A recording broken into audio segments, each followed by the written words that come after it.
अथ षष्ठो अध्यायः। विराट शरीर की उत्पत्ति।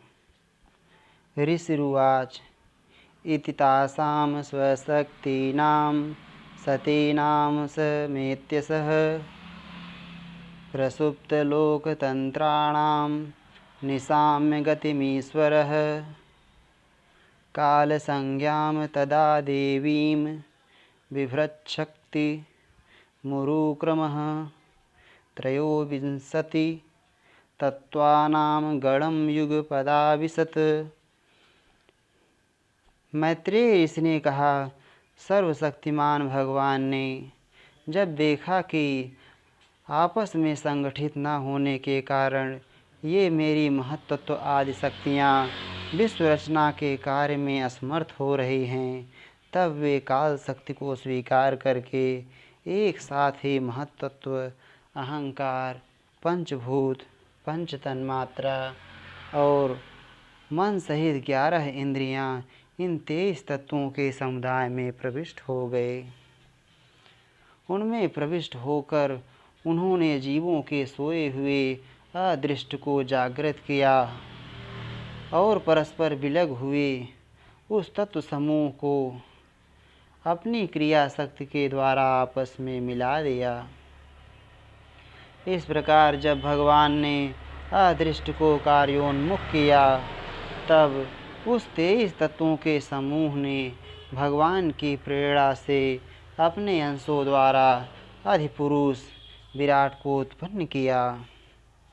अर्थात जब भगवान ने अंश रूप से अपनी उस शरीर में प्रवेश किया, तब वह विश्व रचना करने वाला महत्त्व आदि का समुदाय एक दूसरे से मिलकर परिणाम को प्राप्त हुआ। यह तत्वों का परिणाम ही विराट पुरुष है, जिसमें चराचर जगत विद्यमान है। जल के भीतर जो अंड रूप आश्रय स्थान था, उसमें वह हिरण्यमय विराट पुरुष संपूर्ण जीवों को साथ लेकर 1000 दिव्य वर्षों तक रहा। वह विश्व रचना करने वाले तत्वों का गर्भ कार्य था तथा ज्ञान क्रिया और आत्मशक्ति से संपन्न था। इन शक्तियों से उसने स्वयं अपने क्रमशः 1 हृदय रूप, 10 प्राण रूप और 3 आध्यात्मिक, आधिदैविक, आधिभौतिक विभाग किए। यह विराट पुरुष ही प्रथम जीव होने के कारण समस्त जीवों का आत्मा, जीव रूप होने के कारण परमात्मा का अंश और प्रथम अभिव्यक्त होने के कारण भगवान का आदि अवतार है। यह संपूर्ण भूत समुदाय इसी में प्रकाशित होता है। यह अध्यात्म, अधिभूत और अधिदैव रूप से 3 प्रकार का, प्राण रूप से 10 प्रकार का और हृदय रूप से 1 प्रकार का है। 10 इंद्रियों सहित मन अध्यात्म है। इंद्रियों के विषय अधिभूत हैं। इंद्रियाधिष्ठाता देव अधिदैव हैं तथा प्राण अपान, उदान, समान, व्यान, नाग, कूर्म, कृकल, देवदत्त और धनंजय ये 10 प्राण हैं। फिर विश्व की रचना करने वाले महत्त्व आदि के अधिपति श्री भगवान ने उनकी प्रार्थना को स्मरण कर उनकी वृत्तियों को जगाने के लिए अपने चेतन रूप तेज से उस विराट पुरुष को प्रकाशित किया, उसे जगाया। उसके जागृत होते ही देवताओं के लिए कितने स्थान प्रकट हुए, यह मैं बतलाता हूँ, सुनो। विराट पुरुष के पहले मुख प्रकट हुआ, उसमें लोकपाल अग्नि अपने अंश वाग्निंद्री के समेत प्रविष्ट हो गया, जिससे यह जीव बोलता है। फिर विराट पुरुष के ताल उत्पन्न हुआ, उसमें लोकपाल वरुण अपने अंश रसेंद्री के सहित स्थित हुआ, जिससे जीव रस ग्रहण करता है। इसके पश्चात उस विराट पुरुष के नथुने प्रकट हुए, उसमें दोनों अश्वनी कुमार अपने अंश घ्राणेन्द्रिय के सहित प्रविष्ट हुए। जिससे जीव गंध ग्रहण करता है। इस प्रकार जब उस विराट देह में आंखें प्रकट हुई, तब उसमें अपने अंश नेत्रेंद्रिय के सहित लोकपति सूर्य ने प्रवेश किया, जिस नेत्रेंद्रिय से पुरुष को विविध रूपों का ज्ञान होता है। फिर उस विराट विग्रह में त्वचा उत्पन्न हुई, उसमें अपने अंश त्वगेंद्रिय के सहित वायु स्थित हुआ, जिस त्वगेंद्रिय से जीव स्पर्श अनुभव करता है। जब इसके कर्ण छिद्र प्रकट हुए, तब उनमें अपने अंश श्रवणेंद्रिय के सहित दिशाओं ने प्रवेश किया, जिस श्रवणेंद्रिय से जीव को शब्द का ज्ञान होता है। फिर विराट शरीर में चर्म उत्पन्न हुआ, उसमें अपने अंश रोमों के सहित औषधियाँ स्थित हुई, जिन रोमों से जीव खुजली आदि का अनुभव करता है। अब उसके लिंग उत्पन्न हुआ, अपने इस आश्रम में प्रजापति ने अपने अंश वीर के सहित प्रवेश किया, जिससे जीव आनंद का अनुभव करता है। फिर विराट पुरुष के गुदा प्रकट हुई, उसमें लोकपाल मित्र ने अपने अंश पायु इंद्रिय के सहित प्रवेश किया, इससे जीव मल त्याग करता है। इसके पश्चात उसके हाथ प्रकट हुए, उनमें अपनी ग्रहण त्याग रूपा शक्ति के सहित देवराज इंद्र ने प्रवेश किया। इस शक्ति से जीव अपनी जीविका प्राप्त करता है।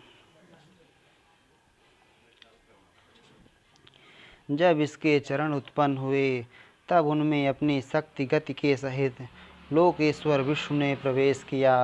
इस गति शक्ति द्वारा जीव अपने गंतव्य स्थान पर पहुंचता है।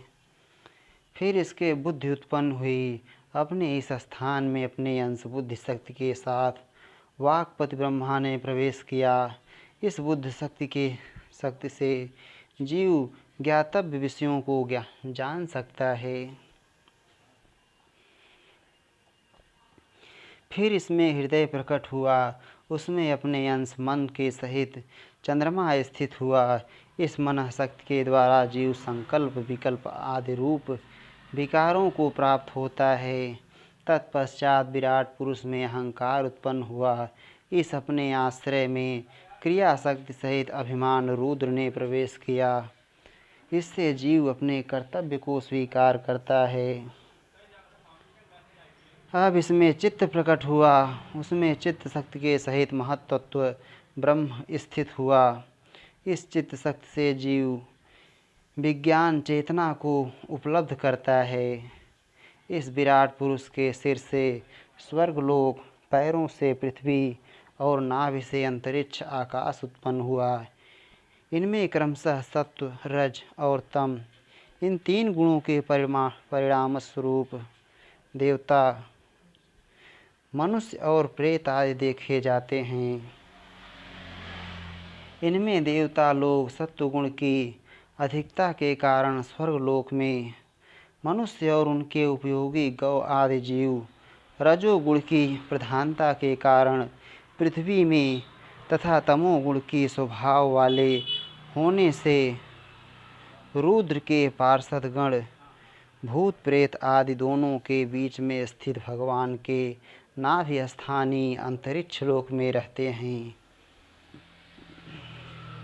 विदुर जी भेद और ब्राह्मण भगवान के मुख से प्रकट हुए। मुख से प्रकट होने के कारण ही ब्राह्मण सब वर्णों में श्रेष्ठ और सबका गुरु है। उनकी भुजाओं से क्षत्रिय वृत्ति और उसका अवलंबन करने वाला क्षत्रिय वर्ण उत्पन्न हुआ, जो विराट भगवान का अंश होने के कारण जन्म लेकर सब वर्णों की चोर आदि के उपद्रवों से रक्षा करता है। भगवान की दोनों जांघों से सब लोगों का निर्वाह करने वाली वैश्य वृत्ति उत्पन्न हुई और उन्हीं से वैश्य वर्ण का भी प्रादुर्भाव हुआ। यह वर्ण अपनी वृत्ति से सब जीवों की जीविका चलाता है। फिर सब धर्मों की सिद्धि के लिए भगवान के चरणों से सेवा वृत्ति प्रकट हुई और उन्हीं से पहल उस वृत्ति का अधिकारी शूद्र वर्ण भी प्रकट हुआ, जिसके वृत्ति से श्री हरि प्रसन्न हो जाते हैं। सब धर्म की सिद्धि का मूल सेवा है। सेवा किए बिना कोई भी धर्म सिद्ध नहीं होता। अतः सब धर्मों की मूलभूता सेवा ही जिसका धर्म है वह शूद्र सब वर्णों में महान है। ब्राह्मण का धर्म मोक्ष के लिए है, क्षत्रिय का धर्म भोगने के लिए है, वैश्य का धर्म अर्थ के लिए है और शूद्र का धर्म धर्म के लिए है। इस प्रकार प्रथम 3 वर्णों के धर्म अन्य पुरुषार्थों के लिए हैं, किंतु शूद्र का धर्म स्वपुरुषार्थ के लिए है। अतः इसके वृत्ति से ही भगवान प्रसन्न हो जाते हैं। ये चारों वर्ण अपनी अपनी वृत्तियों के सहित जिनसे उत्पन्न हुए हैं, उन अपने गुरु श्री हरि का अपने अपने धर्मों से चित्त शुद्धि के लिए श्रद्धा पूर्वक पूजन करते हैं। विदुर जी, यह विराट पुरुष काल, कर्म और स्वभाव शक्ति से युक्त भगवान की योग माया के प्रभाव को प्रकट करने वाला है। इससे स्वरूप का पूरा पूरा वर्णन करने का कौन साहस कर सकता है। तथापि प्यारे विदुर जी, अन्य व्यवहारिक चर्चाओं से अपवित्र हुई अपनी वाणी को पवित्र करने के लिए जैसी मेरी बुद्धि है और जैसा मैंने गुरु मुख से सुना है, वैसा श्री हरि का सुयश वर्णन करता हूँ। महापुरुषों का मत है कि पूर्ण श्लोक शिरोमणि श्री हरि के गुणों का गान करना ही मनुष्यों की वाणी का तथा विद्वानों के मुख से भगवत कथा अमृत का पान करना ही उनके कानों का सबसे बड़ा लाभ है। वत्स, हम ही नहीं, आज कब श्री ब्रह्मा जी ने 1000 दिव्य वर्षों तक अपनी योग परिपक्व बुद्धि से विचार किया तो भी क्या वे भगवान की अमित महिमा का पार पा सके। अतः भगवान की माया बड़े बड़े मायावियों को भी मोहित कर देने वाली है, उसकी चक्कर में डालने वाली चाल अनंत है। अतएव स्वयं भगवान भी उसकी था नहीं लगा सकते, फिर दूसरों की तो बात ही क्या है। जहाँ न पहुँचकर मन के सहित वाणी भी लौट आती है तथा जिनका पार पाने में अहंकार के अभिमानी रुद्र तथा अन्य इंद्रियाधिष्ठाता देवता भी समर्थ नहीं हैं, उन श्री भगवान को हम नमस्कार करते हैं। इत श्रीमद्भागवते महापुराणे पारमहंस्यां संहितायां तृतीय स्कंधे षष्ठो अध्यायः। श्री राधा वल्लभ लाल की जय।